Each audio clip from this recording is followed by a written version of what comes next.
We literally missed by 1 inch. Can you believe that? 1 inch. 1 inch made the difference between a hand dig and machine accessible.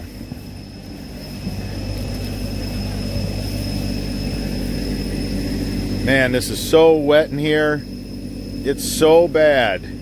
The water sheds off a pool deck.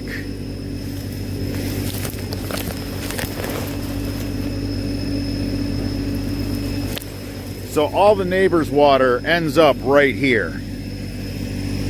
They've been trying to build this up, you could tell. Look at the fence. And then as you go down here, the fence gets taller. All the water just comes off that pool deck during a hard rain. So basically they're getting all the downspout water on this side of the house as well. So think about that. Non-permeable surface, concrete. Non-permeable surface, asphalt shingles. All that water ends up here. Now, this homeowner has, you know, pets, man. They have a large dog, and they're just fed up with it. So, hey, Senor Salerno, how are you? Good, how are you? Good.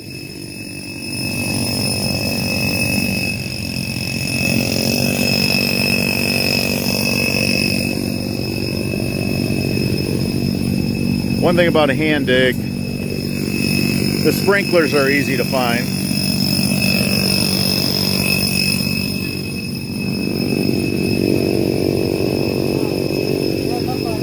Looking good, guys, looking good. Beautiful. So we'll take this bark and we'll rake it back, and we'll move a few things. We'll even move over that rose bush. And when we're done, we'll put that bark back and it'll look like we were never even here. Now the dog did have this grass pretty tore up. So even though we were able to run the sod cutter in here, the sod wasn't much to begin with. So more than likely we're just gonna end up seeding this when we get done, putting some straw down. See, this is all heavy traffic from, look at the paws on that guy.